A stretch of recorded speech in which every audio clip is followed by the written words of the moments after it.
जय हिंद, जय भारत, जय जोहार, जय छत्तीसगढ़। मैं अमित कुमार, मीडिया डायरेक्टर, और आप सभी का स्वागत है टीजीबी मीडिया पे। और आज हम आए हैं एक भाटापारा शहर के ऐसे शख्सियत जिनका रामलीला में बहुत ही महत्वपूर्ण योगदान रहता है, मुरारी शर्मा जी। तो आइए इनके बारे में हम चर्चा करते हैं। भाई अमित जी के साथ हमारा ये दूसरा कार्यक्रम है। मैं राजकुमार शर्मा, सादर नमस्ते। भाटापारा शहर में सांस्कृतिक समितियों में अगर कोई सबसे पुरानी समिति है तो वो भाटापारा की आदर्श रामलीला मंडली है, जिसने अपने 100 साल पूरे कर लिए हैं। उससे अब ये ऊपर का वर्ष चल रहा है। और मेरे यहाँ इधर किनारे बैठे हैं श्री मुरारी लाल जी शर्मा, मेरे बड़े भाई। अभी अभी उन्होंने हम लोगों को बताया कि वो 6 साल की उम्र से रामलीला मंडली में गए थे। काहे के लिए गए थे मालूम है आपको? बंदर बनने के लिए गए थे। अब रामलीला में उनका हनुमान जी की सेना का क्या महत्व है तो आप जानते हैं। और उसके बाद से उन्होंने एक पूरी पीढ़ी तैयार की अपने पीछे कलाकारों की। हम लोग उनको भी जानते हैं। भाई अनिल सोनी का नाम मुझे एकाएक याद आ रहा है। यानी अब उन दिनों में रामलीला आप जानते हैं कि अगर कोई लंबा पार्ट है और पहले अगर रावण की भूमिका भी शुरू नहीं हुई है, लंका कांड शुरू नहीं हुआ है, तो जो रावण बनने वाला पात्र है वो पहले कुछ भी बन सकता था। यस, है ना। उतने समय तक पात्रों को खाली नहीं रखा जा सकता था। बाहर भी जो रामलीला मंडलियाँ जाती हैं उसमें भी ऐसा पात्रों का आदान प्रदान होता है। लेकिन मेरा कर्तव्य बनता है, और मैं भी यहाँ भाटापारा से पुश्तैनी रूप से, मतलब मुरारी भैया की तरह हम सब लोग राजस्थान से आते हैं। उनके पिताजी जिनका ये चित्र पीछे लगा हुआ है, ये हमारी पुरानी पीढ़ी है। तो कुछ ऐसे चेहरे और रामलीला मंडली से जुड़े रहे जो हमेशा, उनको याद करने का आज हमारा कर्तव्य बनता है। मैं अपनी स्मृति में सबसे पुराना चेहरा याद करूं तो मन्नू लाल जी तिवारी। बहुत बढ़िया। व्यास गद्दी में बैठते थे, हाथ में मजीरा लेते थे, और रामलीला परंपरागत शैली में शुरू होती थी। ए हाँ दर इस तरह से धुन। अब उस ए हाँ वाली शैली में अभी और भी गीत आते हैं। रामलाल जी केशरवानी वो हारमोनियम पर हुआ करते थे, और पापा मियाँ उनके मित्र थे। लेकिन रामलीला मंडली में वो पहले गा लेते थे, लेकिन उनका उस व्यास मंडल में कोई ऐसा सक्रिय योगदान नहीं था।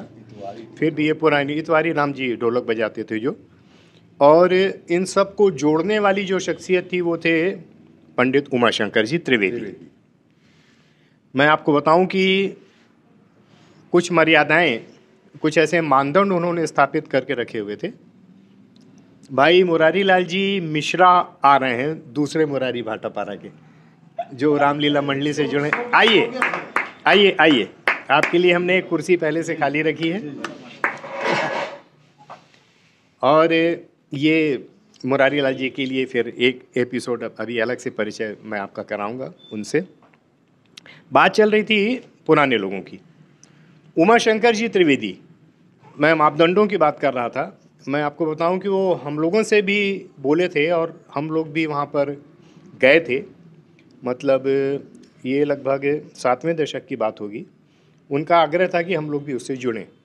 उन्होंने एक मापदंड स्थापित करके रखा था कि राम और लक्ष्मण के जो पात्र होंगे मुरारी भी, वो ब्राह्मण होने चाहिए।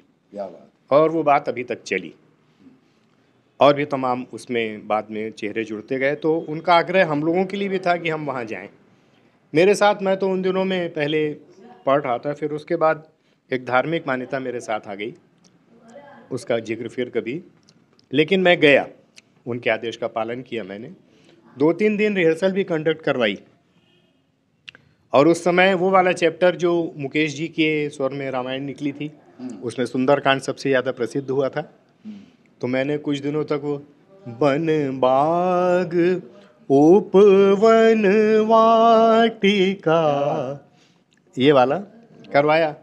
तो वहाँ के जो नियमित थे वर्मा सर, उनको ऐसा लगा कि शायद मतलब उनका स्थान मैं ले रहा हूँ करके, तो वो बात नहीं थी, वैसा मैं उनका स्थान लेने के लिए नहीं गया था। और बात ये थी कि उन दिनों में हमारे यहाँ जब भी रामलीला होती है तो वो नवरात्रि में होती है, आप याद करिए। तो हम लोग एक मान्यता के अंतर्गत घर में नवरात्रि वगैरह का पाठ करने के कारण से, यानी मेरे लिए ये ठीक नहीं लग रहा था कि मेरा लोग बैठ कर के रामलीला में इंतज़ार करें। तो जो लोग जानते हैं दुर्गा सप्तशती वगैरह के अनुष्ठानों के विषय में, वो उन दिनों में कुछ और दूसरा काम अपने को लेना नहीं चाहिए। और मुझे ये अच्छा नहीं लगा कि मैं घर में बैठ कर के पूजा पाठ करूं और वहाँ रामलीला के लोग, जिसमें पूरा हमारा नगर इकट्ठा होता है, वो लोग इंतज़ार करें कि राजकुमार जी कहाँ हैं। मैंने उसका दायित्व से अपने आप को पीछे हटा लिया। लेकिन मैं ये कहना चाहता हूँ कि हम लोग भी नगर की उस गौरवशाली संस्था में अपना योगदान देने के लिए पंडित उमाशंकर जी त्रिवेदी की प्रेरणा से गए थे। उसको पूरी परंपरा को अब तक तो मुरारी भैया ने बहुत अच्छी तरह से आगे बढ़ाया। और मैं एक बात का श्रेय उनको दे सकता हूँ विशेष रूप से, कि अष्टमी के दिन, जिस दिन कुंभकर्ण के वध का होता है, रावण को उठाया जाता है वाला, जो उसमें नगर की पूरी सेवा वाली समितियों को इकट्ठा करके और पूरा जो दृश्यांकन शुरू किया वो मुरारी भैया ने शुरू किया। उसके पहले की जो रामलीला थी उसमें वो सामान्य रूप से कुंभकर्ण वध वगैरह हो जाते थे। तो रामलीला को बिल्कुल एक नया स्वरूप देखने में सामने आया। जैसे अभी वहाँ नए पर्दे वगैरह लगे हैं एलईडी वगैरह के, वो भी मैंने इस विषय में देखा। ये उस रामलीला की पृष्ठभूमि है जिस पृष्ठभूमि में से ये दोनों हमारे आदरणीय मुरारी भैया और उधर छोटे भाई मुरारी मिश्रा जी। एक और मुरारी का जिक्र हमारे भाटापारा के सांस्कृतिक जगत में आना जरूरी है, वो है मुरारी लाल जी गुप्ता। क्या बात है। तो मुरारी लाल जी शर्मा और मुरारी लाल जी गुप्ता, इन लोगों ने मिल करके एक भजन मंडल भी शुरू किया था। और मैं तब उनके लिए कहता था कि दो सितारों का जमी पर है मिलन आज की रात। तो आज भी ये दो सितारे सामने बैठे हुए हैं आपके। मुरारी लाल जी मिश्रा नगर के, यहाँ भाटापारा नगर के नदी के उस पार की रियासत से आते हैं जिसका नाम है घुड़सेना। जब वो बहुत छोटे रहे होंगे, मैं खुद मिडिल स्कूल में था उस समय, आपके ताऊ जी बब्बन गौंडिया, हाँ, उन्होंने कार्यक्रम रखवाया था हमारी संगीत समिति का। और उस समय हम लोग बच्चों के गाने गाते थे। उमा भैया को जानते हैं ना आप लोग, उमा शंकर अग्रवाल, ये भी गाते थे और मैं भी गाता था। मैंने एक गीत गाया, लाल तेरा जुग जुग जिए माता। इतने खुश हुए बब्बन ताऊ जी कि मंच पर आ गए, मुझे उन्होंने अपने आलिंगन में ले लिया और बोले मेरी जेब में जितना भी पैसा है वो मैं राजकुमार को दे रहा हूँ। क्या बात है। ऐसे कुर्ते में हाथ डाले और पूरा पैसा निकाल करके मेरे। तो इतना अच्छा वातावरण मैं हर कार्यक्रम में अपनी याद दिलाता हूँ आपको। भाटापारा कहने को छोटा शहर जरूर है, लेकिन यहाँ लोग बहुत बड़े दिल के लोग रहते हैं। कार्यक्रम ये भाटापारा में हुआ था कि घुड़सेना में हुआ था? तो की बात थी, ये होगी 1964 की। ओह माय गॉड, मैं मिडिल स्कूल में पढ़ रहा था। 1964 की बात होगी। पैदा नहीं हुए थे। मुरारी हमारे भतीजे बोल रहे हैं कि शायद उनका जन्म उस समय नहीं हुआ था। बीच में एक और जिनका जिक्र करना चाहिए मुझे, पूरा नाम बताइए। मेहता तो जानता हूँ, यशविन मेहता। हाँ, ये नगर की सुपरिचित विधायक फैमिली मेहता जी की, स्वर्गीय श्री शिवलाल मेहता जी की, उनके भाई के पुत्र हैं और हम लोगों की भजन मंडली से जुड़े हुए हैं। बहुत बढ़िया। इसलिए उनका यहाँ पर इस समय मौजूद रहना प्रासंगिक है। तो अब इस टीम के जत्थेदार मुरारी लाल जी शर्मा, उनके ऊपर फोकस करते हैं अपन। और बोले सियावर रामचंद्र की, पवन सुत हनुमान की। मैंने अपने जीवन में कई तरह के पात्र निभाए, चाहे मेरा जीवन स्कूल का हो, कॉलेज का हो, छात्र राजनीति का हो, समाज सेवा का हो, या विभिन्न प्रकार के जो पात्र हैं मैंने निभाए, जनसेवा का हो। लेकिन जो 100वें साल श्री आदर्श रामलीला मंडली भाटापारा में जो मुझे आदरणीय हमारे अंकल मुरारी लाल जी शर्मा के प्रोत्साहन से, उनके सहयोग से और उनके निर्देशानुसार जो जुड़ने का मुझे सौभाग्य मिला, और उस 100वें साल की रामलीला में जब मैं भाग लिया तो ये मेरे जीवन का सबसे महत्वपूर्ण अविस्मरणीय क्षण था। मैं तो वैसे भी सनातनी हूँ, अपने आप को गर्व महसूस करता हूँ कि मैं एक छत्तीसगढ़ के एक छोटे से गांव के एक ब्राह्मण परिवार में जन्म लिया, संस्कारवान बना माता पिता के आशीर्वाद से, पूर्वजों के आशीर्वाद से। उसके बाद आदरणीय मुरारीलाल शर्मा जी के द्वारा जो मुझे पात्र दिया गया, पहले शंकर भगवान का, मेरी पत्नी पार्वती बनी, दीप्ति मिश्रा, फिर मेरे को विश्वामित्र जी का पाठ दिया गया, फिर बाद में वाल्मीकि जी का बना, और फिर रावण का मुझे पात्र दिया गया और मेरी पत्नी दम मंदोदरी बनी। मैं ये जो पात्र निभाया और इस रामलीला में जो मंडली में जो मैं भाग लिया, और इसके पूर्व जो मैं नवधा रामायण में गांव-गांव जाता हूं, मैं इस क्षेत्र के 400-500 गांव में, लगभग ऐसा कोई गांव नहीं होगा जहां मैं नवधा रामायण में गया ना हूं। और मैं करीब 250-300 गांव की रामलीला में खुद कर नवधा रामायण तो नहीं बोलेंगे, एक दिवसीय रामायण करवा चुका हूं मैं 250-300 गाँवों को बुला के, चाहे नवागढ़ क्षेत्र के हों, चाहे सिमगा क्षेत्र के हों, चाहे भाटापारा क्षेत्र के हों। लेकिन रामलीला में भाग लेने के बाद इतना मेरा जीवन में परिवर्तन आया कि मैं जितना पहले उग्र था, भयंकर उग्र था, मेरे में नम्रता आ गई, मेरे में सहनशीलता आ गई, मेरे में थोड़ा ना थोड़ा त्याग की भावना आ गई। उसका प्रमाण भी मेरे अंदर जेहन में है। मेरे परिवार के लोग जानते हैं कि मैं कितना त्याग किया, कितना मैं सहनशील बना और कितना मेरे में नम्र आया। नहीं तो मैं बात बात में मारपीट करने वाला इंसान था, बात बात में मैं झगड़ा करने वाला इंसान था। ये प्रभु राम जी का आशीर्वाद। और वाकई में आदमी कानून से तो कानूनी चीज़ सीखता है, लेकिन जीवन जीने की कला वो इन्हीं धर्म ग्रंथों से और यही सनातन पद्धति से ही सीखता है। तो मैं आदरणीय मुरारीलाल जी शर्मा जी को, आदरणीय हमारे अंकल राजकुमार शर्मा जी को, मेहता जी को एवं आदर्श रामलीला मंडली के सभी सहयोगियों को और पूरे भाटापारा वाले निवासियों को और अपने पूर्वजों को मैं कोटि कोटि प्रणाम करते हुए इतना कहूँगा कि ये मेरे जीवन का बड़ा बदलाव हुआ, ये रामलीला में भाग लेना, और इसको तो मैं जन्मों जन्मों तक भूल नहीं पाऊँगा। और प्रभु राम जी की आशीर्वाद मेरे को अगर मिलता रहे तो मैं निश्चित रूप से अपने दायित्वों को आगे भी निभाऊंगा। कोशिश करूंगा कि मैं जितने भी सेवा दिन दुखियों को किया जाए, क्योंकि प्रभु राम ने तो सिर्फ अन्याय और अत्याचार अहंकार के खिलाफ लड़ाई लड़ी, त्याग का जीवन जिया और अन्याय अत्याचार के खिलाफ लड़ाई लड़ा। उस लड़ाई को हम लोग अपने जेहन में निभाएं, अपने जीवन में निभाएं, उतारें।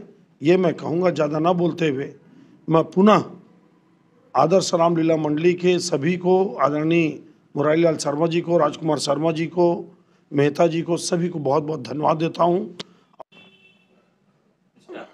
अब मैं tgbmedia.in की ओर से आदर्श रामलीला मंडली भाटापारा के महान कलाकार एवं अगर मैं उनको कलाकारी का भीष्म पितामह कह दूं तो कोई अतिशयोक्ति नहीं होगी, आदरणीय श्री मुरारीलाल शर्मा जी, उनसे एक प्रश्न करता हूं कि आप किस उम्र से आप इस रामलीला में जुड़े और किन किन दायित्वों को अपने प्रारंभिक वर्षों में निभाया, कृपया बताएं। वैसे तो मेरे अग्रज मेरे से 3 साल बड़े हैं। मैं उनके साथ 6 साल की उम्र में रामलीला गया था। तब मैंने बंदर का रोल किया था। पश्चात दुष्ट राजा का रोल करते हुए मुझे लक्ष्मण का रोल दिया गया।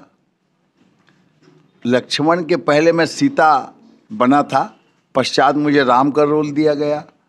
उसके बाद फिर इस रामलीला में मेरी ऐसी लगन लगी कि जो पात्र अनुपस्थित रहता था मैं उसका रोल करता था, और मैंने हास्य रस को चुना और कॉमेडियन का रोल मैंने इस रामलीला में किया। आप हमारे सभी दर्शकों को ये बताएंगे कि अभी वर्तमान में रामलीला की क्या स्थिति है और रामलीला किन ऊंचाइयों पे पहुंची, पहले की रामलीला और आज की रामलीला में क्या अंतर महसूस करते हैं? देखिए, एक समय ऐसा भी था जहां गैस बत्ती जल के रामलीला होती थी और लोग बोरा बिछा के तन्मयता से रामलीला देखा करते थे। पूरा गंज यहाँ से वहाँ तक भरा रहता था। ध्वनि विस्तारक यंत्र इतने उस समय प्रोग्रेस में नहीं थे। थोड़ा बहुत एक दो स्टेज माइक दे दिया जाता था और उसके बाद फिर कलाकार को दम खम पे अपने गले से फिर रामलीला करनी होती थी। आज की बात, टेक्नोलॉजी बहुत बदल गई। पहले हाथ के बने हुए पर्दे लगते थे, रोलर के पर्दे लगते थे रामलीला में, और जिनका जीर्णोद्धार अतर्रा के एक कलाकार आए थे, अंबिका प्रसाद, स्वर्गीय अंबिका प्रसाद सोनी, स्वर्गीय रामलाल जी चौरसिया के समय उन्होंने रामलीला के वस्तुओं को बहुत सजाया संवारा। उस समय पुनश्च रामलीला अपने चरमोत्कर्ष में थी। उस समय श्री राम का रोल संजय जोशी और लखनलाल का रोल हमारे लाला भैया किया करते थे।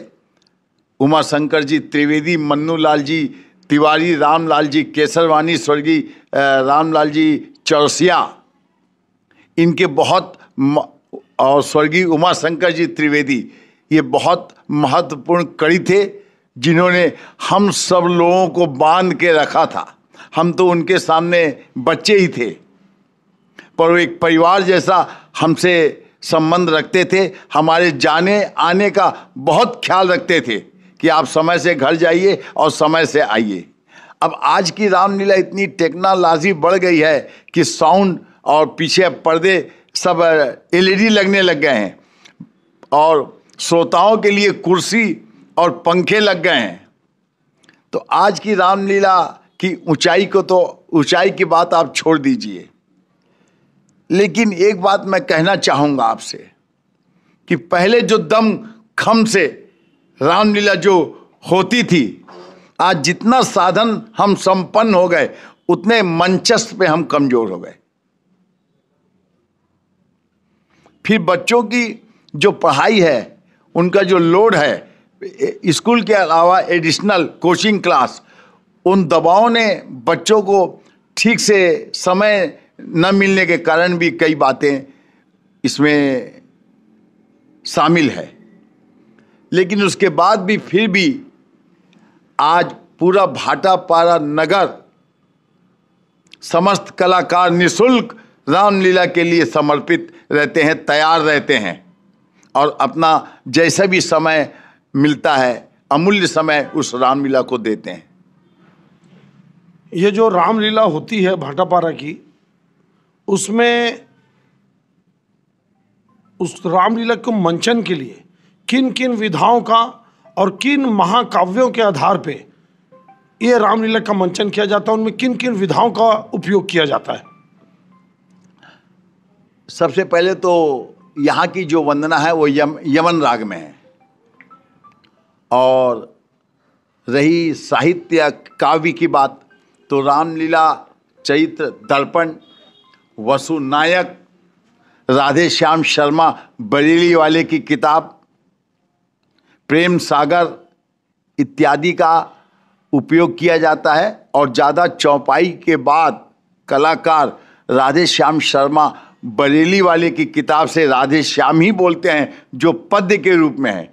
और सबसे बड़ी बात यह है कि जो यहाँ का जो संकलन है, जो राधे श्याम किताब है, उसमें हिंदी और उर्दू का समन्वय बहुत जानदार है। इसलिए उन पद्यों में दम है। मैं आपको एक उदाहरण बता रहा हूं। राजा जनक का दूत आह्वान करता है, सावधान योद्धागणों, सुन लो कान लगाए, प्रण हम राजा का कहें अपनी भुजा उठाए। यह महा महोत्सव समारोह राजा के प्रण का परिचय है, अवसर है आज परीक्षा का, परिणाम प्रणयनी परिणय है। देखें वह कौन दिलावर है जिससे दामादी की जाए, सहजोर कौन शहजादा है जिसको शहजादी दी जाए।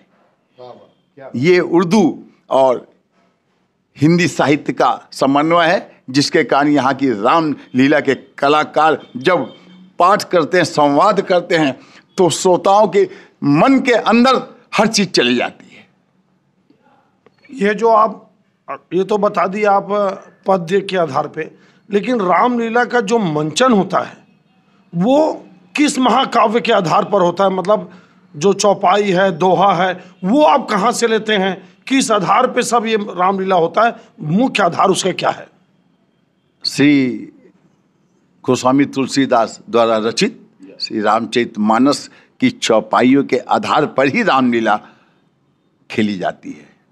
चौपाई के पीछे जैसी चौपाई होती है उसके पीछे बसनायक, रामचरित दर्पण और राधे श्याम शर्मा की किताबों से संकलन लिया जाता है। अभी आपको मैंने राधे श्याम शर्मा जी की लेखनी की बात बताई। अब ऐसे ही एक बसनायक का उदाहरण है। देखिए होता क्या है, हम जब जिस समय, मैं आपको बहुत अच्छी बात बता रहा हूं, भगवान राम ने कहा कि लखन लाल भैया लक्ष्मण आज तुमको मेघनाथ को मारना ही है, और बताया कि क्या क्या सावधानी रखना है मारने में। जब पूरी बात सुन लिए तो गोस्वामी तुलसीदास की चौपाई है, जो ते ही आज बधे बिनु आवा तो रघुपति सेवक न कहावा। उसका बसनायक में जवाब सुनिए, देव द्विज द्रोही दसकंद के कुमारे आज, जो न ललकार कर पकड़ पछारूंगा तो मैं रघुनंदन पदबंदी कहो भूतल पे, दास राम जी का न कहाए चाप धारूंगा। अरे शंकर भी आए सैकड़ों सहाय करे तो भी जरा भी नारायण जू हिम्मत न हारूंगा। अरे गारूंगा गुमान सबय झारूंगा प्रचंड बाण, और रावरी शपथ मेघनाद आज मारूंगा। लखन लाल की ये बसनायक जी का है। इसके पहले आपको मैंने राधे श्याम जी का बताया था, और एक रामचरित दर्पण जिसका हम सहारा लेते हैं, उसमें एक बहुत अच्छा दृश्य जनकपुर का, भगवान राम जिस समय नगर निकलते हैं तो सब बच्चे उनके सहपाठी बन जाते हैं और भगवान को लेके आगे आगे चलते हैं और पीछे पीछे गीत गाते हैं।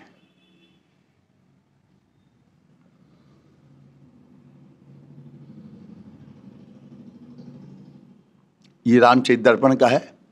नगर मिथिला अजब सुंदर आहा हा हा आहा हा हा, गली कूचे सभी सुंदर आहा हा हा आहा हा। इस प्रकार राधे श्याम शर्मा बसनायक रामचरित दर्पण का समन्वय, और जो हमारे पूर्वजों ने रामलीला की वंदना को यमन राग से जो बांधा, उसकी सराहना मैं कुछ नहीं कर सकता, क्योंकि मैं वंदना है। इस तरह से लगभग श्री आदर्श रामलीला भाटापारा को मंचन करते हुए 103 वर्ष हो गए। हाँ, 103 वर्ष हो गए। इन 103 वर्षों में इस रामलीला को जो संजो के रखे हैं, उनमें पुराने पूर्वजों में आप किन लोगों को मुख्य मानते हैं? किन लोगों की वजह से आज ये निरंतर रामलीला 103 वर्षों से चल रही है? ऐसे मुख्य जो भाटापारा के लोग हैं जिनके बदौलत आज रामलीला की यात्रा यहाँ तक पहुँची है, उस संबंध में थोड़ा सा यात्रा वृत्तांत को बताएंगे। हाँ, सबसे प्रथम तो यह रामलीला का सामान, रामलीला की रिहर्सल लटुरिया मंदिर में हुआ करती थी और साज सज्जा सामान वहीं रहता था। और वहाँ के जो महाराज थे उनकी लठ बहुत बड़ी थी, तब उनका नाम पड़ गया लटुरिया मंदिर। और वो हनुमान का रोल करते थे। उसके पश्चात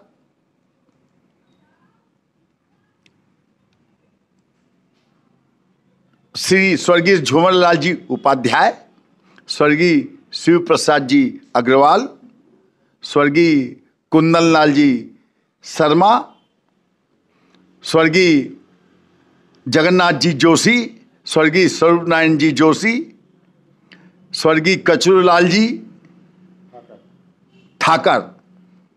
और वैसे तो मैं जबानी मेरे को बहुत से नाम याद भी नहीं है, इत्यादि लोगों ने इस रामलीला की नींव डाली। और सबसे प्रथम रिहर्सल हुई लटुरिया मंदिर में और कार्यक्रम हुआ आज जहाँ पर पंजाब बैंक है वहाँ रामलीला हुआ करती थी। उसमें गैस का उपयोग किया जाता था। उसके बाद आप आगे चल के जब हम लोगों को कुछ राम चरित्र में शामिल होने का अवसर मिला तो स्वर्गीय उमाशंकर जी त्रिवेदी, भैया संतोष कुमार वो अध्यक्ष वो भी रहे, स्वर्गीय मन्नू लाल जी त्रिवेदी, स्वर्गीय रामलाल जी चौसिया, स्वर्गीय ईश्वरी प्रसाद जी केसरवानी, इन लोग का अपूर्व सहयोग रहता था रामलीला मंचन में। रामू भैया पूरे पंडाल की व्यवस्था संभालते थे और हमारे स्वर्गीय उमाशंकर जी त्रिवेदी पूरी रामलीला मंचन के लिए कलाकारों को रिहर्सल करवाते थे। उसके पूर्व छोटे लाल जी गुप्ता थे जो स्वर्गीय हो चुके, यहाँ से वो जाके बेलगहने के पास कोई गांव है वहाँ बसे। उनके नेतृत्व में हम लोगों ने लक्ष्मण का रोल किया था। और उसके बाद रामलाल जी केसरवानी, स्वर्गीय रामलाल जी केसरवानी अध्यक्ष थे और स्वयं व्यास में पेटी में बैठा करते थे। उसके पश्चात ये बागडोर संभालने के लिए श्री मोनूमल जी आगे आए और मोनूमल जी ने भी बहुत अच्छे ढंग से अपने नेतृत्व में इसको संभाला, उनके सहयोगी ने। और बलराम जोशी करके अभी हैं, वे बचपन से ही बहुत इसमें दिलचस्पी रखते हैं रामलीला में। और गोंदिया में उनका अभी श्री छोटे राम जानकी मंदिर के नाम से उनके पास एक मंदिर है, वहाँ से हर साल वो रामलीला के काम में आते हैं, बाकायदा सहयोग देते हैं। हम अंतिम में मैं एक प्रश्न और करूंगा कि जो शताब्दी समारोह हुआ अभी 2 साल पहले, उस विषय में और उस शताब्दी समारोह के बारे में आप संक्षिप्त में अपनी बात रखेंगे कि वो शताब्दी समारोह में किनका किनका योगदान था और उस शताब्दी समारोह के बारे में आपके क्या विचार हैं? देखिए, तो बहुत ही बड़ी बात है कि शताब्दी समारोह में आप लोग का सहयोग रहा। और सबसे प्रथम तो श्री संजय जोशी, हमारी जो रामलीला में राम का रोल भी किए थे, वर्तमान में वो प्रकाश इंडस्ट्रीज चांपा में हेड हैं। उन्होंने उस समय रामलीला को 5,85,000 का सहयोग दिया था और उसी सहयोग से रामलीला शताब्दी समारोह में LED साउंड व्यवस्था भी बाहर से हुई और ब्यास में भी करीब 55-58 हज़ार खर्च हुए। तो मैं सबसे पहले तो जिन्होंने आर्थिक मदद की उनको बहुत धन्यवाद देना चाहता हूं। और शताब्दी समारोह में हमारे जितने मंचस्थ थे रामलीला के, उन्होंने बहुत ही मन से हृदय से काम किया।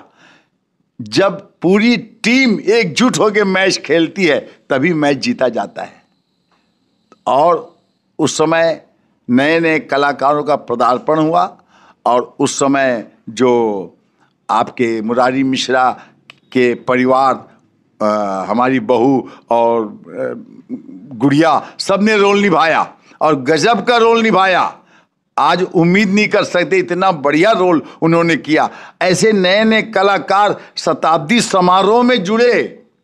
भगवान राम की कृपा हो गई। जा पर कृपा राम की होई, ता पर कृपा करें सब कोई। बस राम की कृपा हो गई तो सब लोगों ने हाथ उठा के, दोनों हाथ खोल के निसंकोच रामलीला को सहयोग दिया और शताब्दी समारोह अविस्मरणीय हो गया।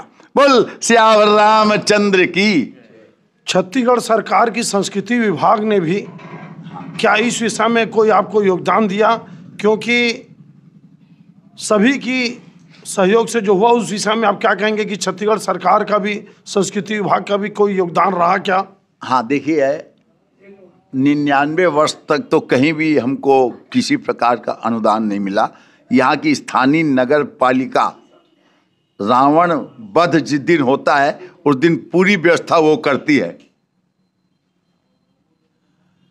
लेकिन एक ऐसा उदय हुआ श्री मुरारी मिश्रा के प्रयत्नों से, संस्कृति विभाग ने 75,000 रुपए का सहयोग दिया। ये सबसे पहली बार हुआ और उसके लिए न जाने, मैं तो सोचता हूं कि 27-28 बार रायपुर आना जाना लगा रहा, लेकिन वे हार नहीं माने। अंत में 75,000 स्वीकृत करा लिए और कुछ समय के पश्चात रामलीला के खाते में वो 75,000 रुपए भी आ गया।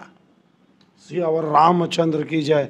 इस प्रकार आप सभी ने रामलीला, भाटापारा किसी आदर्श रामलीला मंडली के जो महान नायक हैं, जो वर्तमान में हम सबके बीच में उपस्थित हैं, महान कलाकार भी हैं, व्यासपीठ को भी संभालते हैं, चौपाइयाँ उनको मुखाग्र याद हैं, बसुनायक हो, राधे श्याम जी हो, आप सबने उनका देखा। मैं इस विषय पे अगर और कुछ बातें करना हो तो हमारे भाटापारा के बहुत ही गुणवान संगीतकार, कलाकार, मेरे आदरणीय काका श्री राजकुमार शर्मा जी से निवेदन करूंगा, वो भी कुछ संक्षेप में अगर अपना प्रश्न आदरणीय मुरारी लाल शर्मा जी से रखना चाहते हो और अपनी बात करना चाहते हो तो सादर मैं उनको निवेदन करता हूं। तो अभी आपने मुरारी लाल जी मिश्रा के द्वारा लिया गया संक्षिप्त साक्षात्कार मुरारी लाल जी शर्मा का सुना, क्योंकि वो खुद भी मंचस्थ हुए अपने परिवार के साथ, संस्था से जुड़े रहे, संस्था को योगदान भी उन्होंने दिलवाया। तो काफ़ी जानकारी, मुझे भी कुछ नई नई बातें पता चली। रामूलाल जी चौरसिया का नाम मैं लेना भूल गया था। देखिए, हम लोग भी बचपन से रामलीला देखते आ रहे हैं। जो पुराने गंज का स्थल है, अपने अपने बोरा लोग साथ में लेकर के आते थे, ये हमारी जगह कोई दूसरा बैठ मत जाए करके। धान की छल्लियाँ भी रखी रहती थी, उतने बचपन से हम लोग देख रहे हैं। बाद में नयागंज वहाँ चला गया। एक ही पात्र राम जी का भी चरित्र निभा रहा है और बाद में वो सामने दशानन का भी चरित्र निभा रहा है। मुरारी भैया ने अभी बताया कि दोनों पात्र निभाने का उनको अवसर मिला। रावण के बारे में तरह तरह की भ्रांत धारणाएं हमारे जनमानस में ज़्यादा हैं। भगवान राम को अपना कौशल दिखाने के लिए, वीरता दिखाने के लिए कोई पात्र ब्रह्मांड में था नहीं। अपने दो अनुचरों को, जय और विजय नाम के सनकादिक ऋषि से श्राप दिलवा करके, एक और छोटी सी बात जोड़ देता हूँ जानकारी के रूप में, रामलीला का एक दूसरा रूप आपको समझ में आएगा। जय और विजय नाम के जो दो पार्षद थे, उनके पहले लक्ष्मी जी भगवान के चरण दबाती हैं, आप जानते हैं, भुजाएं भी दबाती थी। भक्तों का ऐसा कहना है कि लक्ष्मी जी के मन में विचार आया कि चरण दबाते हैं हम, हाथ भी दबाते हैं, इन भुजाओं में कुछ बल भी है कि नहीं है। वाह, लक्ष्मी जी के मन में शंका आ गई। देखिए, माया, क्योंकि माया से ही संसार चलता है, तो भगवान के सिवा तो संसार में कुछ है ही नहीं। अब भगवान को ही अपनी शक्ति को, अपने अनुचरों को पहले सामने खड़ा करना है, तब तो मैच होगा ना भाई। आखिर कोई विपक्षी टीम होगी, कोई बॉलिंग करेगा तब तो अपन बैटिंग करेंगे। तो श्राप मिल गया। सनकादिक ने कहा, उन्होंने रोक दिया कि आप जाएंगे नहीं इसके अंदर, हमारे भगवान अभी आराम कर रहे हैं। तो सनकादिक ऋषियों में जो सबसे बड़े हैं, सनक, सनंदन, सनातन और सनत कुमार में से सनत, उन्होंने कहा कि भगवान हम लोगों के आने से कभी अपनी निद्रा को या इन सब चीज़ों को बाधा नहीं बनने देते, लेकिन अज्ञानतावश तूने मेरे प्रभु के दर्शन में 3 पलों का विलंब करवा दिया, और इसलिए मैं तेरे को श्राप देता हूँ कि तू जा कर के धरती में राक्षस के रूप में जन्म ले। फिर उसके बाद नशा उतरा और वो लोग परेशान हुए, नारद जी से पूछे। तो नारद जी ने उनसे कहा कि देखो, आदमी की जिससे शत्रुता होती है वो उसको 24 घंटे याद रखता है। भक्ति भाव से अगर भगवान की पूजा करोगे तो तुमको 7 जन्मों में मुक्ति मिल जाएगी और तुम वापस अपने स्थान पर आ जाओगे। लेकिन अगर शत्रुता के भाव से उनका स्मरण करोगे तो वो जुनून की तरह से तुम्हारे दिमाग में चढ़ा रहेगा और 3 जन्मों में तुमको मुक्ति मिल जाएगी। अब भगवान एक तरफ देवासुर संग्राम की स्थिति का निर्माण होना है, इसलिए सबसे पहला हिरण्याक्ष और हिरण्यकश्यप का जन्म हुआ उन लोगों का, दूसरा रावण और कुंभकर्ण के रूप में हुआ, और तीसरा शिशुपाल और दंतवक्त्र के रूप में हुआ। तो यहाँ रावण की जो बात थी, सब लोग कहते हैं ना, ज्ञान की और थोड़ा रामचरितमानस की गहराई में जाइए। कुंभकर्ण को जब उठाया जाता है तो वो रावण से कहता है, नारद मुनि मोहि ज्ञान जो कहा, कहते हूँ तो समय निर्वाहा। अगर तू मेरे से आकर के पूछ लेता तो नारद जी ने मुझे जो ज्ञान दिया था मैं उसको समय के निर्वाह के तेरे पहले बता देता, और मुझे आकर के पहले क्यों नहीं जगाया तूने? और सीता जी का हरण करके ले आया और अब मेरे को उठा रहा है तू। साक्षात जगदम्बा है ना, हरि यानी सीता जगदम्बा। तो रावण के, और दूसरी बात फिर भगवान शंकर के भक्त तो थे ही वो लोग।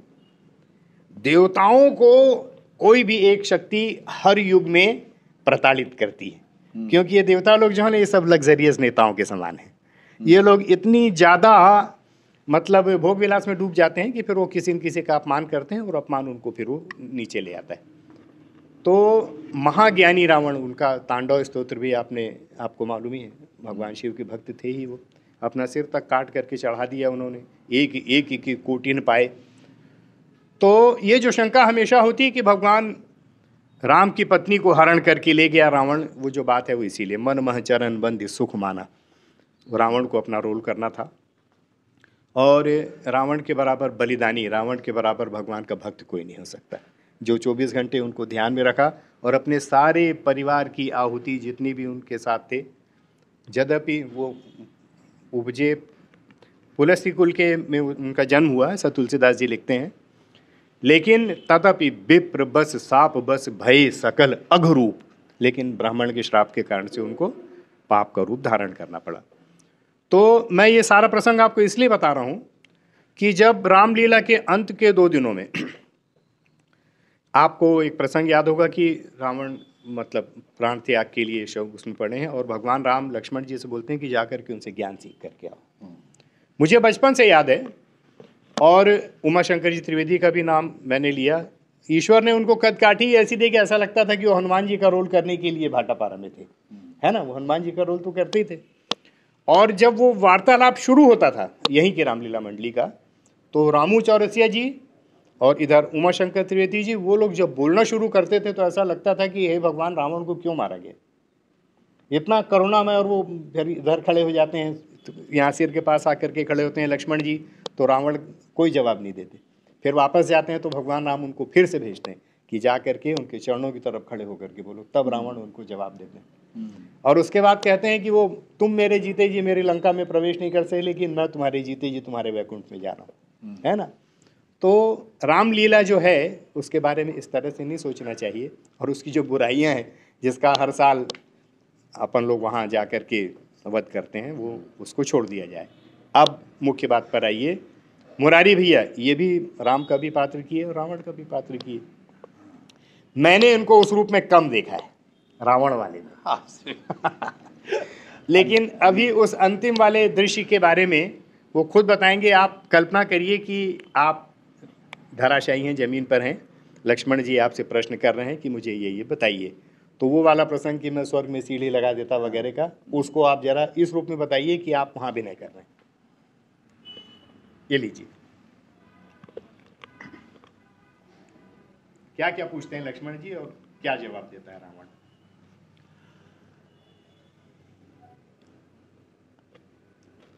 जब लखनलाल जी उनके चरणों के तरफ खड़े होते हैं तब रावण आँख खोलता है और बोलता है, लक्ष्मण अपने भाई से कह देना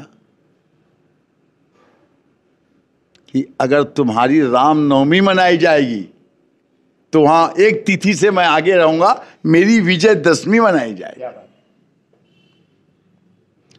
तुमको मैंने जीते जी लंका में पैर रखने नहीं दिया, आज तुम्हारे सामने मैं बैकुंठ जा रहा हूं, तुम्हारी ताकत हो तो मुझको रोक लेना। क्या बात? एक बात याद रखना लक्ष्मण, अच्छे कर्म को तुरंत कर लेना।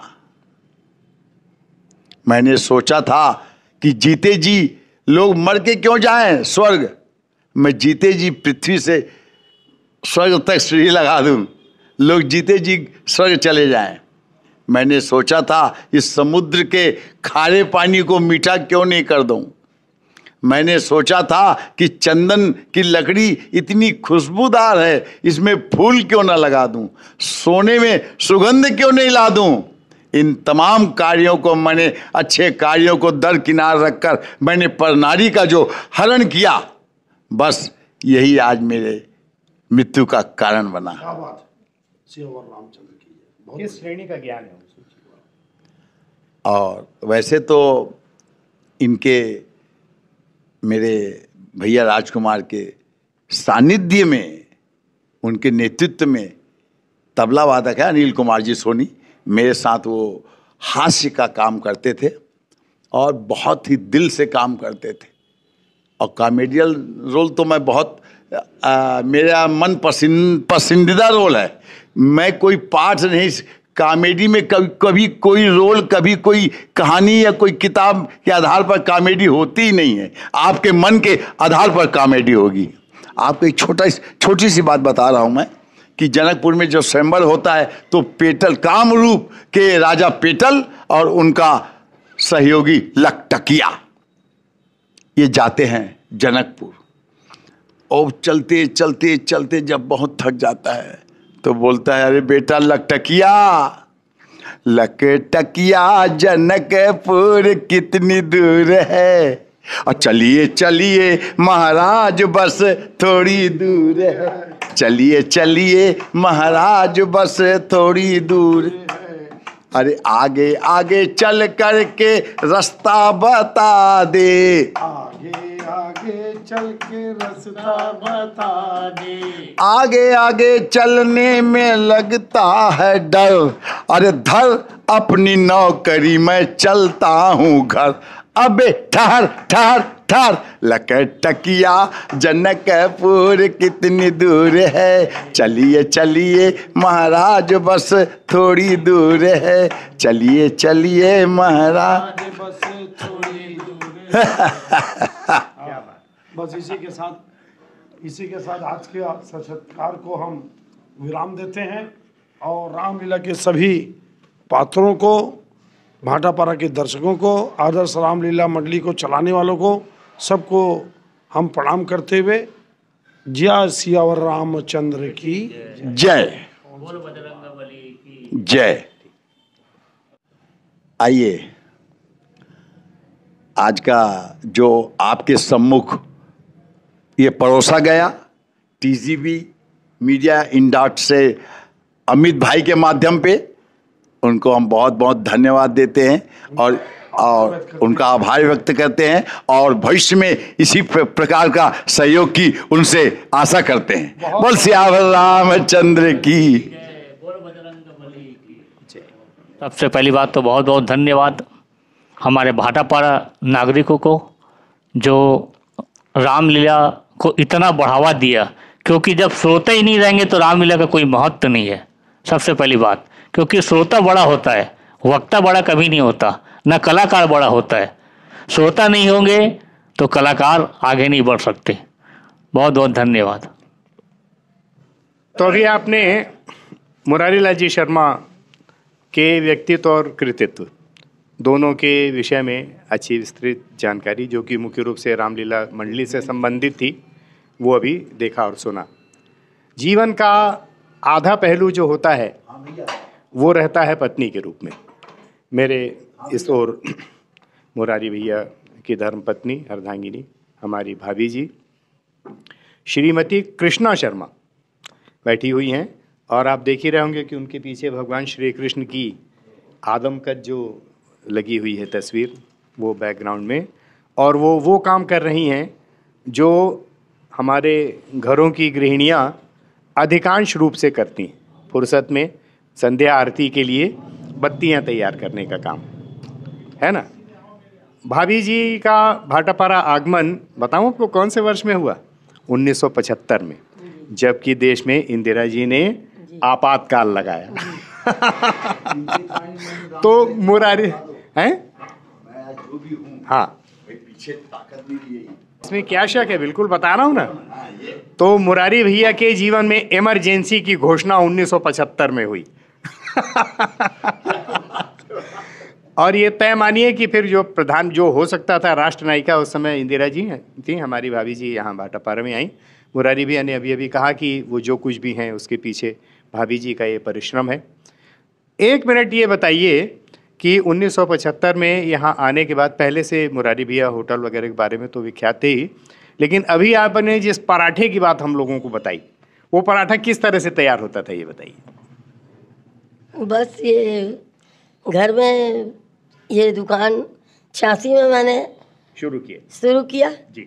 इसके पहले हमारी दुकान मेन हृदय स्थल भाटापारा के जो सदर बाजार में हमारी दुकान थी, जयपुर राजस्थान के होटल के नाम से फेमस थी। और मेरी जब शादी हुई तो वो वहाँ दुकान वहीं थी। उसके बाद यहाँ आई जब, तो फिर आप पराठे के बारे में जो बता रही थी वो कौन सा पराठा था ये बताइए। हाँ, ये पराठे वाली बात तो दुकान वहाँ की बंद होने के बाद फिर हम यहाँ अपने घर में ही ये सब पराठा का एक भोजनालय का मतलब वो किया घर में। दिल्ली में पूरी की पूरी एक पराठा गली है जी, और वहाँ का पराठा पूरे विश्व में प्रसिद्ध है जी। वहाँ जाने वाले लोग वहाँ से पराठा लेकर जाते हैं। पराठे की जो एक विशेषता होती है, वो रोटी की तरह से बेल करके फुलाने वाला नहीं बनाया जाता जी, उसमें परतें होती हैं जी। और वो आपका यानी जैसे हम लोग राजस्थान में मिस्सी रोटी पसंद करते हैं जी, है नहीं जी। तो वो ऑर्डर देने पर आप मिस्सी रोटी भी बना सकती थी या आलू के पराठे या किस तरह की बात, वो बताइए। मैं सभी प्रकार का पराठा मेरे इस मतलब 86 के बाद 87 में मैं यहाँ मतलब ये संस्था को भोजनालय को शुरू करी। हाँ।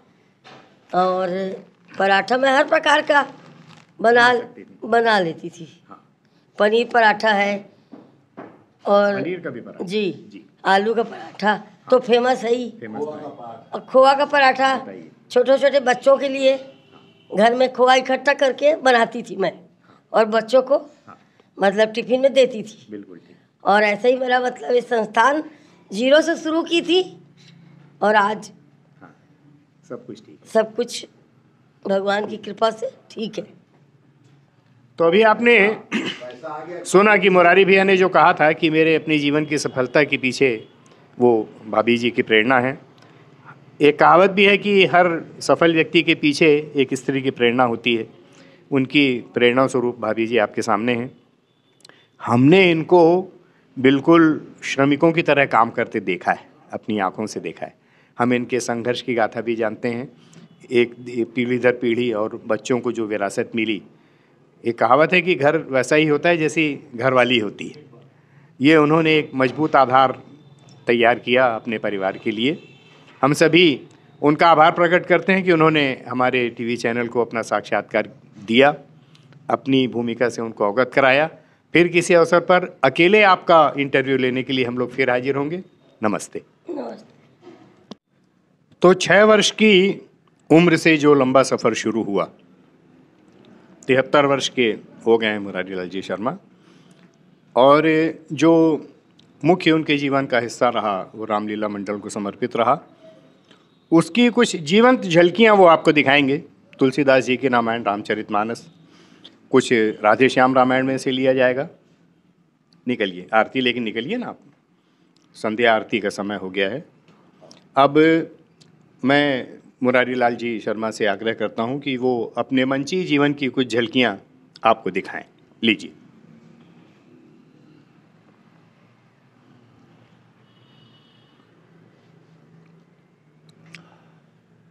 वैसे तो सभी साहित्य का समावेश है, परंतु हम लोग अधिकतर राधे श्याम जी शर्मा बरेली वाले की किताब से ही लेते हैं और हर चौपाई का उसमें पद्य के रूप में जवाब रहता है। उदाहरण स्वरूप आपको बता रहा हूं मैं। मुष्टि प्रहार वज्र सम लागा। जब भगवान राम सुग्रीव को बाली से युद्ध करने भेजते हैं, तब बाली की मुष्टिका से घायल होकर सुग्रीव पुनः राम जी के पास आता है, तो मुष्टि प्रहार वज्र सम लागा, तब सुग्रीव विकल होई भागा। और आकर भगवान के चरणों में गिर जाता है और कहता है, हे राम, तुम्हारे कहने पे मैंने ये झगड़ा मोल लिया। बाली है सितमगर मेरे लिए, बल मैंने उसका तौल लिया। अफसोस तुम्हारी कुवत पर मेरे बाजू लड़ते ही रहे, मुझ पर मुक्के पड़ते ही रहे, तुम खड़े खड़े तकते ही रहे। ये भगवान आपने अच्छा नहीं किया। भगवान राम ने बड़े शांत स्वर में बोलते हैं, हे सखा सुग्रीव, जैसा आप सोच रहे हो वैसा कुछ भी नहीं है। एक रूप तुम भ्राता दो, ते भ्रमते नहीं मारे सो। इस चौपाई का राधे श्याम जी क्या जवाब देते हैं? मैं सोच रहा था खड़ा खड़ा। भगवान राम सुग्रीव से कहते हैं, मैं सोच रहा था खड़ा खड़ा, दोनों का जोश निकलने दूं। तुम दोनों भाई भाई हो, यदि मिल जाए तो मिलने दूं। इतने पर भी मैं बार बार धनुए पर बाण चढ़ाता था। तुम दोनों एक शक्ल के थे, इससे कुछ धोखा खाता था। अच्छा यह हार पहन जाओ, जिससे मुझको पहचान रहे। ये तुम पर कवच समान रहे, और मुझे हार का ध्यान रहे। इस प्रकार भगवान पुनः सुग्रीव को युद्ध के लिए भेजते हैं। तत्पश्चात भगवान राम की आज्ञा पाकर, उनका वरद हस्त पाकर बाली से युद्ध करता है। भगवान पेड़ की ओट से बाली को बाण मारते हैं। आगे एक बहुत अच्छा एक प्रसंग, उसमें उस समय हम केवट का रोल करते थे, और एक उसमें तुलसीदास जी का एक सवैया बहुत ही शानदार है। मांगी नाव न केवट आना, कहीं तुम्हारे मरूं मैं जाना। बहुत बार बार बोलते हैं, हे भैया केवट, अपनी नाव लाओ और हमें पार उतार दो। मगर केवट एक ही बात बोलता है, हे भगवान, मैंने आपके बारे में बहुत कुछ सुना है। अब मेरी काठे की है नाव, ये तेरे जादूगर पांव, कैसे बिठाऊं तुम्हें नाव में। राघव चरण धुला लो, यह आन है हमारी। अवधेश कै सहित लो, सौगंध है तुम्हारी। रघुवंश के मुकुट का अरे माना की ठाठ है, लेकिन ये अयोध्या नहीं नदी का पाट है। चलने की एक भी न यहाँ डपट डाट है, सरयू का किनारा नहीं गंगा का घाट है। चरणों की रज को धो लूं, विनती यही खरारी, राघव चरण धुला लो, यह आन है हमारी। बड़ी देर हो गई, बार बार भगवान आग्रह कर रहे हैं। लखनलाल अपने धनुष और तरकस पे बार बार हाथ ले जा रहे हैं। बाजी लगा चुका हूं। केवट बोलता है, भैया लखन तुम्हारे त्योरी चढ़ा रहे हैं, सारंग के इशारे हमको डरा रहे हैं। मैं पुनः आपको 5000 वर्ष पीछे ले जा रहा हूं। आप सागर में से सैया पे माता लक्ष्मी सहित विराजमान थे।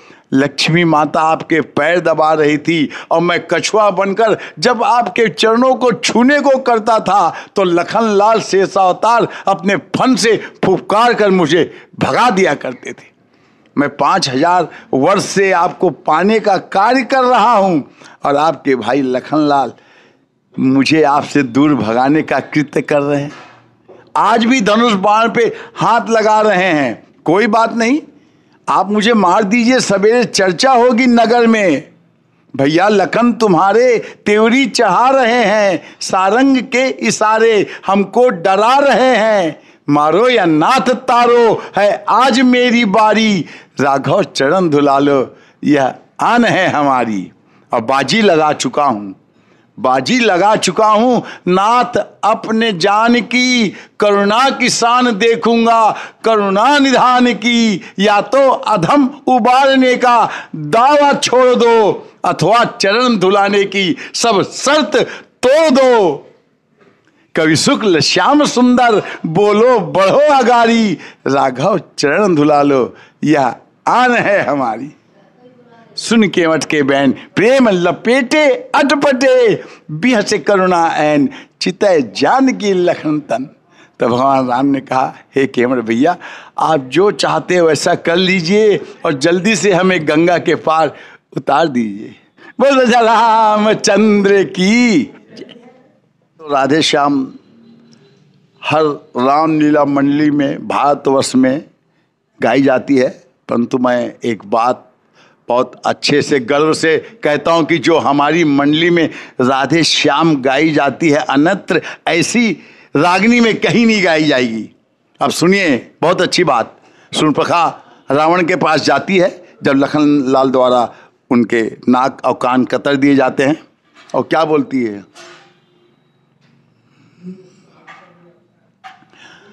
भैया दो लड़के राम लखन, भैया दो लड़के राम लखन इस दंडक वन में आए हैं, और संग में एक सीता नामी सुकुमारी नारी लाए।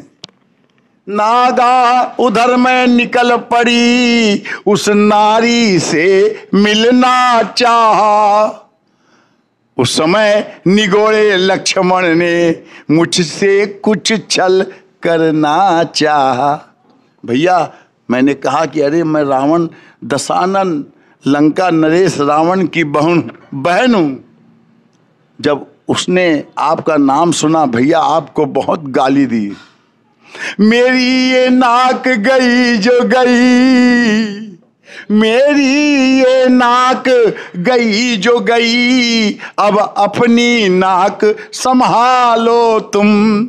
यदि जग में ऊंची नाक नहीं तो नकटा नाम धरा लो तुम।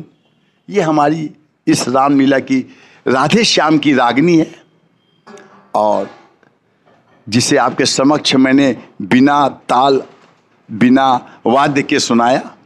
और आपसे मैं अब इजाज़त चाहूँगा। ईश्वर चाहेगा जिंदगी रहेगी तो फिर मुलाकात होगी। जय श्री राम। बहुत बहुत धन्यवाद मुरारी शर्मा सर आपका। बहुत ही सुंदर चौपाई बताया आप, और ऐतिहासिक आदर्श रामलीला नाटक मंडली भाटापारा के बारे में बहुत सुंदर बात बताया। बहुत बहुत धन्यवाद आपका, और बहुत बहुत धन्यवाद पुनः एक बार राजकुमार शर्मा सर का। बहुत ही अच्छे तरीके से जो है क्वेश्चन करे और कार्यक्रम जो है सुचारू रूप से चलाए। बहुत बहुत धन्यवाद। तो साथियों, ये थे आज की शाम जो है मुरारी शर्मा सर के नाम। बहुत बहुत धन्यवाद और ऐसे ही कार्यक्रम, ऐसे ही खबर के लिए बने रहें टीजीबी मीडिया पर। धन्यवाद। नमस्कार साथियों, जय जोहार, जय छत्तीसगढ़। आप देख रहे हैं the golden Bharat TGB media. मैं मीडिया रिपोर्टर विजय कुमार और आज हम उपस्थित हैं श्री मुरारीलाल शर्मा जी के निवास भाटापारा में। और आज हम जो है श्री आदर्श रामलीला नाटक मंडली भाटापारा के शताब्दी वर्ष के संबंध में, शताब्दी समारोह के संबंध में आज हम जो है चर्चा करेंगे। तो हमारे बीच में आज उपस्थित हैं श्री आदर्श रामलीला नाटक मंडली के अध्यक्ष श्री बलराम जोशी जी और साथ ही जो है सचिव श्री मंगल प्रसाद और शताब्दी समारोह के श्री नाटक मंडली के संचालक श्री मुरारीलाल शर्मा जी। तो आइए हम जो है इनसे नाटक मंडली के संबंध में और नाटक और अभिनय के संबंध में जो है चर्चा करते हैं। सबसे पहले आप सभी अतिथियों का जो है मीडिया चैनल में जो है स्वागत है, हार्दिक अभिनंदन है। आपका भी अभिनंदन है। जी जी। तो आप लोग जो है अभी शताब्दी वर्ष 2019 में नाटक मंडली का जो है रामलीला नाटक मंडली का 100 वर्ष पूरा हुआ है। तो शताब्दी वर्ष आप लोगों ने 2019 में जो है बड़े धूमधाम से आप लोगों ने मनाया। तो इसके संबंध में हमें जो है बताने का प्रयास करेंगे। सर, हमने शताब्दी समारोह में एक नया जोड़ा कि जो रामलीला में काम करते हैं, दिवंगत हो चुके हैं, उनके परिवार में कोई सदस्य बचा है तो उनको मंच पर ला करके उनको सम्मानित किया जाए। यदि वो आज जीवित हैं तो उनको लाया जाए। तो ये हमने नया इस साथ जोड़ा, ऐसा कभी नहीं हुआ है। जितने हमारे कलाकार थे जो स्वर्गवासी हो चुके हैं, उनके घर के सदस्यों को, माँ है तो माँ, लड़का है तो लड़का, जो भी सदस्य है उनको हमने मंच पर बुलाया है और प्रतीक चिन्ह देकर उनका हार्दिक स्वागत किया है। ये बहुत बड़ी चीज़ 100वें साल को रामलीला नाटक मंडली में हुई है। आपने जो है 100 वर्ष पूर्ण होने पे जो नाटक प्रस्तुत किया गया नाटक मंडली के माध्यम से जो है, तो आपका अभिनय क्या था, आपका पात्र क्या था? हाँ, इस साल मैंने एक विभीषण का रोल किया था और सुग्रीव का रोल किया था। वैसे मैं शुरू से कई रोल कर चुका हूँ, लेकिन बीच में कट ऑफ होने के बाद ट्रांसफ़र होकर चला गया था बाहर। तो इस साल फिर शताब्दी समारोह में मौका मिला, विभीषण का और सुग्रीव का रोल अदा किया और राजा जनक का। श्री आदर्श रामलीला नाटक मंडली के अध्यक्ष जी से बात करते हैं। अपना अनुभव हमें जो है शताब्दी वर्ष पूर्ण होने पे जो भी उनका अनुभव रहा है उसके संबंध में हमें जो है बताने को। आप जो है कब से जो है, किस समय से जो है आप आदर्श रामलीला नाटक मंडली में जो है अभिनय कर रहे हैं सर? मैं सन 62 से रामलीला नाटक मंडली में अभिनय कर रहा हूँ। जी जी। और आज मेरी उम्र 78 साल है। तो अभी तक आपने जो है किन किन पात्र का जो है अभी अब तक आपने जो है अभिनय कर चुके हैं? सुग्रीव का जो मैंने वैसे सुग्रीव का किया है, राजा जनक का किया है, श्रवण का किया है, नारद किया है, मेघनाथ का किया है, और जो हरिश्चंद्र नाटक जो हुए हैं उसमें सत्यवादी हरिश्चंद्र नाटक में हरिश्चंद्र जी का और ताम्र मोराध्वज नाटक में अर्जुन का रोल अदा किया है। सबसे बढ़िया अभिनय आपको किस चीज़ में लगता है? नहीं, सभी में अपना रामलीला है, सभी पात्रों का रोल है, सभी पात्र वो अच्छा ही लगता है, कोई ख़राब इसमें नहीं है। जी जी जी।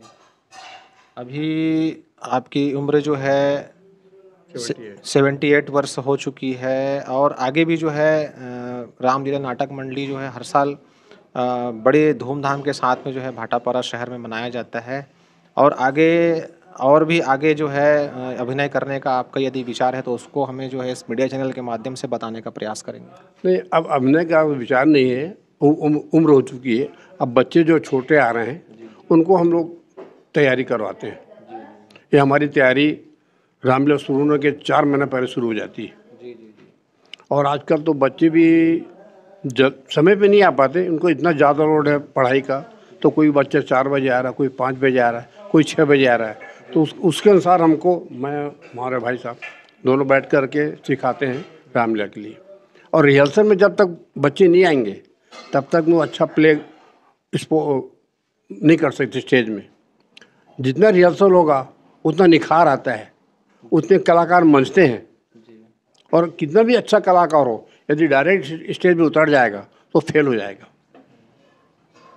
तो रिहर्सल होना बहुत ज़रूरी है। तो हमको रिहर्सल में 4 महीने लग जाते हैं और समय 3 बजे से 8 बजे तक रामलीला देते हैं, 5-6 घंटे।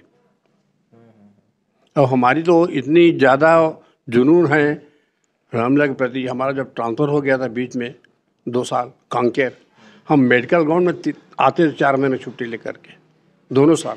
लेकिन रामलीला कब किए, छोड़े नहीं, जुनून था। और एक समय ऐसा जुनून था, शुरू में रामलीला में तखत वगैरह नहीं रहता था, तो सेठ लोग के पास जाते थे, बोले तखत ले जाओ। कम था उस समय फर्नीचर हमारे पास, लेकिन रात तुम्हारे पास वापस लाना। तो 10-12 बच्चे जाते थे, तखत उठा कर लाते थे और वापस फिर तखत उनके सुबह रात को पहुँचाते थे। तो जुनून था रामलीला के प्रति। तो मैंने जो सुग्रीव का रोल किया है उसकी 2 लाइन आपको बता देता हूँ। हे राम तुम्हारे कहने से मैंने यह झगड़ा मोल लिया, यमदूत है मेरे लिए बाली, बल मैंने उसका तोल लिया। अफसोस तुम्हारी कुबत पर, अफसोस तुम्हारी कुबत पर, मेरे बाजू लड़ते ही रहे, तुम खड़े खड़े तकते ही रहे, मुझ पर मुक्के पड़ते ही रहे। ये राधे श्याम तर्ज में है। और कुछ यादगार पात्र जो आपको अच्छा लगता हो उसके बाद? इसके अलावा और कुछ यादगार पल जो आपको और अच्छे लगते होंगे, इसके अनुभव हमें जो है आप शेयर करेंगे। अर्जुन का रोल मैंने किया था, जब दिग्विजय के लिए अपना घोड़ा लेकर निकलता है, उनको आदेश होता है कि आप दिग्विजय करके आओ, राजसूय यज्ञ करना है।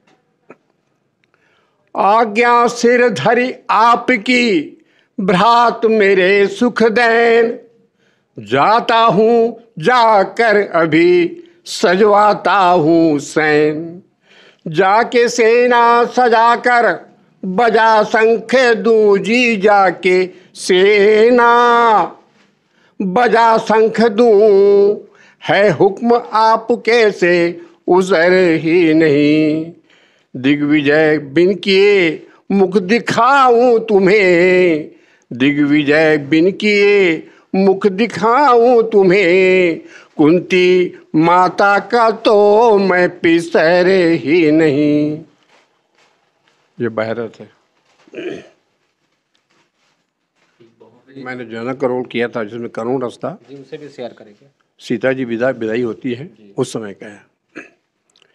बेटी मेरी रख धीर मत दलगीर हो दिल में जरा, बेटी मेरी मत धीर रख दलवीर हो दिल में जरा, बेटी तेरे इस रुदन से जाता मेरा हृदय फटा,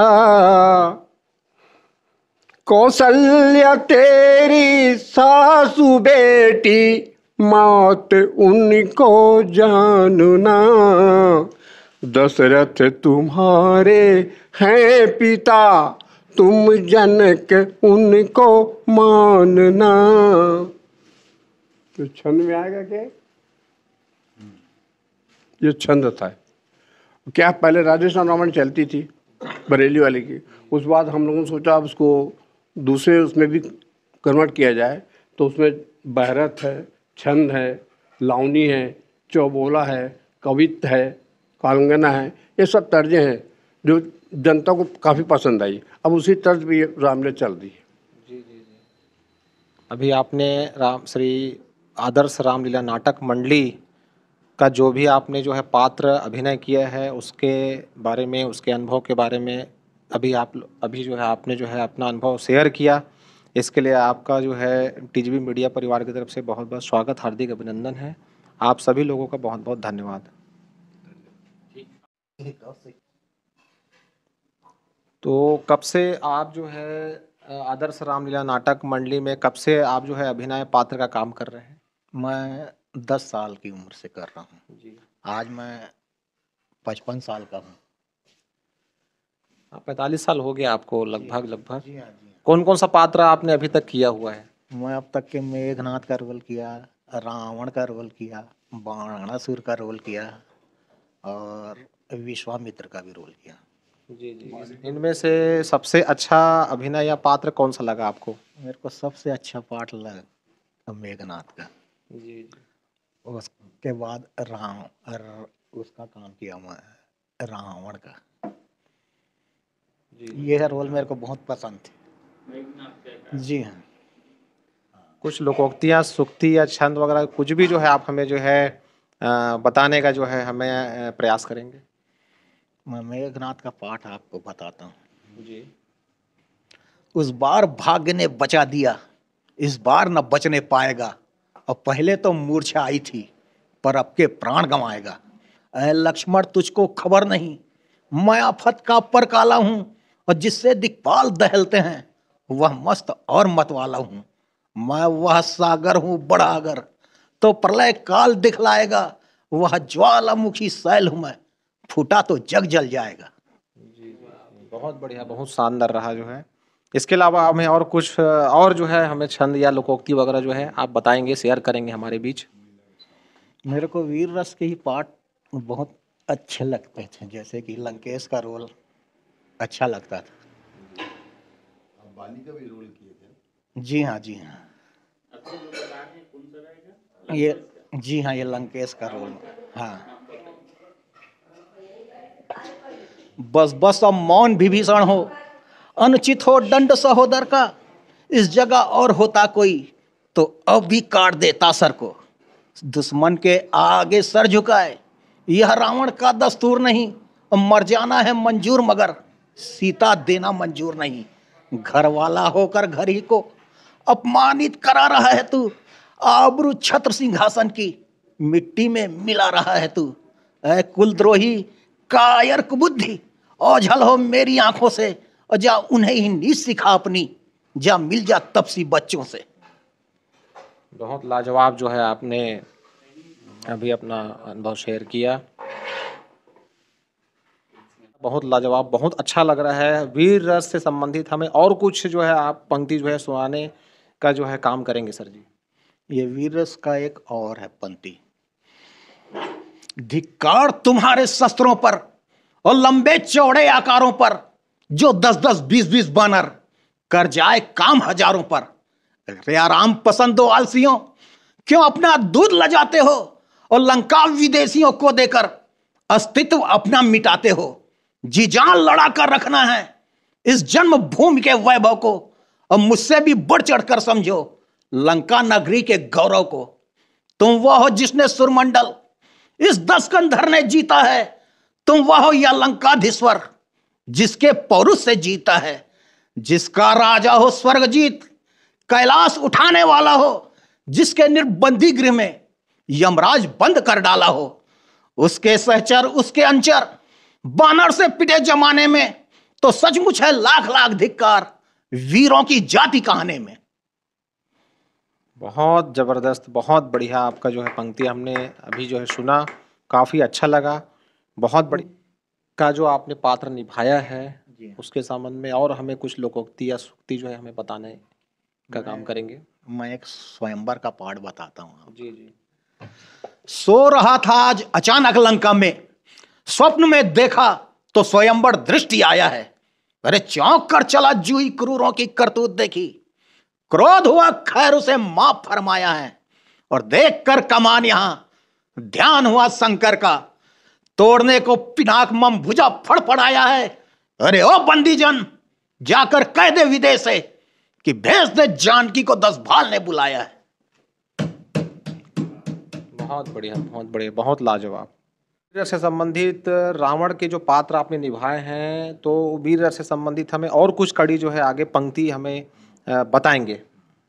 एक अंगद का भी है। जी बिल्कुल। अंगद, क्या तू ही अंगद है?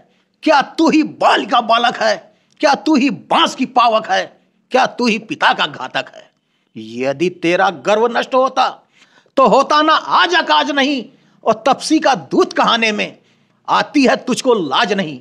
जो घाती तेरे बाप का है अफसोस तू उसका दास हुआ, और मित्र जो तेरे बाप का है उसका ना कुछ एहसास हुआ। इससे तू मेरा होता या मेरी और मिला होता, तो देख प्रताप भानु मेरा, तेरा यश कमल खिला होता। अब भी तू मुझसे मिल जाए तो तेरी सुगति हो जाए, इस बड़े लंका राज का कल से सेनापति बन जाए। बहुत बढ़िया, बहुत बढ़िया, बहुत शानदार रहा। ये रहा जो है, अभी हम चर्चा वार्ता कर रहे थे बलराम जोशी जी से, जो कि श्री रामलीला नाटक मंडली के अध्यक्ष हैं, और अभी जो है 100 वर्ष 2019 में पूर्ण हुआ है इस रामलीला नाटक मंडली का, और 100 वर्ष पूर्ण जो हुई है तो इन्हीं के अध्यक्षता में जो है ये कार्यक्रम काफ़ी अच्छा रहा, संपन्न हुई है, काफ़ी बढ़िया कार्यक्रम रहा। तो हमारे साथ जो है बातचीत करने के लिए, अपना अनुभव शेयर करने के लिए मीडिया परिवार की तरफ से आपका बहुत बहुत धन्यवाद, बहुत बहुत स्वागत है, बहुत बहुत अभिनंदन है। और साथ ही साथ अभी हमारे बीच में श्री नाटक मंडली के अध्यक्ष जोशी जी के साथ साथ जो है मंगल शर्मा जी, जो कि इस नाटक मंडली के सचिव हैं, और साथ ही साथ जो है इस नाटक मंडली के जो संचालक का जो भूमिका निभाते हैं मुरारी लाल शर्मा जी, तीनों हमारे बीच उपस्थित हैं। तो आइए हम जो है उनसे तीनों से एक साथ वार्ता करते हैं, और उन्होंने जो नाटक मंडली में, रामलीला नाटक आदर्श मंडली में जो उन्होंने अभिनय एक साथ जो किया हुआ है उसके बारे में हम जो है तीनों से एक साथ चर्चा करते हैं। वे अपने अनुभव हमारे बीच शेयर करेंगे। ये आपके समक्ष सर्वप्रथम तो श्री बलराम जोशी जी, जिन्होंने इस वर्ष उनके अध्यक्षता में रामलीला संपन्न हुई, और वो इस समय बाली के रोल में, और मेरे अग्रज श्री मंगल प्रसाद शर्मा सुग्रीव के रोल में, और दोनों का आप बाली और सुग्रीव का संवाद सुनिए।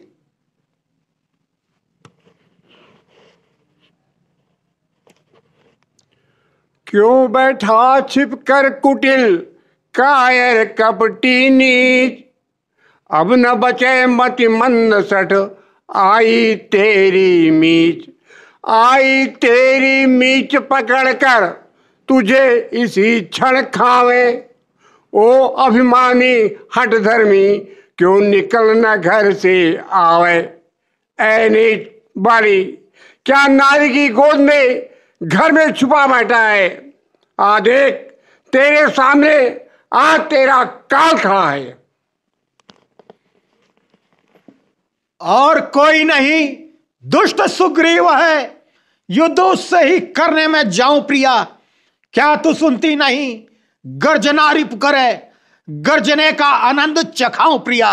सठ पिठोरा को मस्ती चढ़ी है बड़ी, मत कुटिल क्रूर का मैं नसाऊं प्रिया। एक मुष्टिक में पाजी के प्राणों को हर, उसको यम के भवन को पठाऊं प्रिया। ऐ तारा, मैं इस दुष्ट को मारकर शीघ्र आता हूं। संवाद के पश्चात तुलसीदास जी की एक चौपाई है कि मुष्ट प्रहार वज्र सम लागा, तब सुग्रीव विकल होई भागा। बाली के एक मुष्टिक प्रहार से सुग्रीव घायल अवस्था में भगवान राम की शरण में आता है, और भगवान राम से कहता है, हे राम, तुम्हारे कहने पर मैंने यह झगड़ा मोल लिया। यमदूत है मेरे लिए बाली, बल मैंने उसका तोल लिया। अफसोस आपकी कुवत पर मेरे बाजू लड़ते ही रहे। तुम खड़े खड़े तकते ही रहे, मुझ पर मुक्के पड़ते ही रहे। हे भगवान, आपकी आज्ञा अनुसार मैंने अपने भाई से जाकर युद्ध किया, किंतु मैं देख रहा था बाली मुझ पर वार किए जा रहा है, और आप केवल उस ओर खड़े होकर मुस्कुरा रहे थे। हे सखा, आप जैसा सोच रहे हैं वैसा कुछ नहीं है। मैं सोच रहा था खड़ा खड़ा दोनों का जोश निकलने दूं। तुम दोनों भाई भाई हो, यदि मिल जाए तो मिलने दूं। इतने पर भी मैं बार बार धनुए पर बाण चढ़ाता था।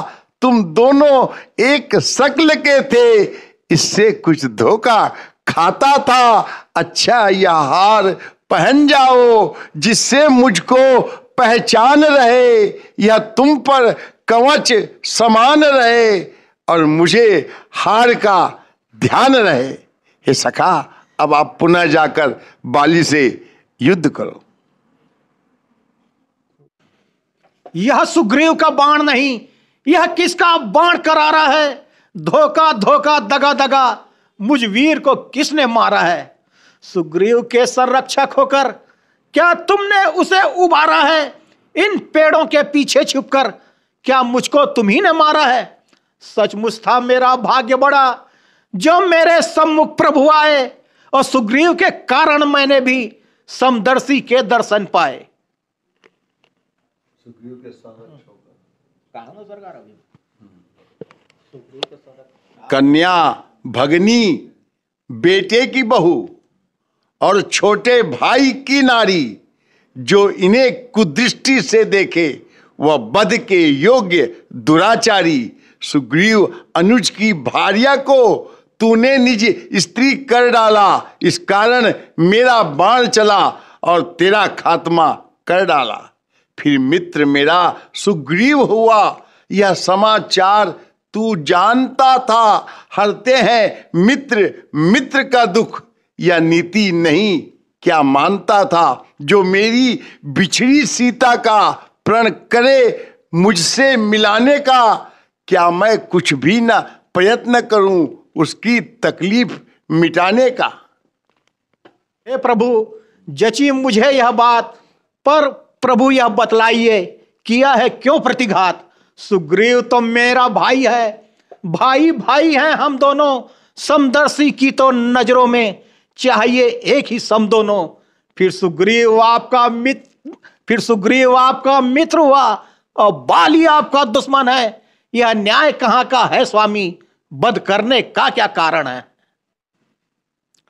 तो अभी हमने जो है श्री आदर्श रामलीला नाटक मंडली भाटापारा के दिग्गज कलाकारों से अभी हमने वार्ता किया, जिसमें हमारे बीच में अध्यक्ष महोदय जी, साथ में सचिव और साथ ही कार्यक्रम के संचालक, तीनों से हमने जो है उनके पात्र के बारे में, उनके अनुभव के बारे में हमने शेयर किया।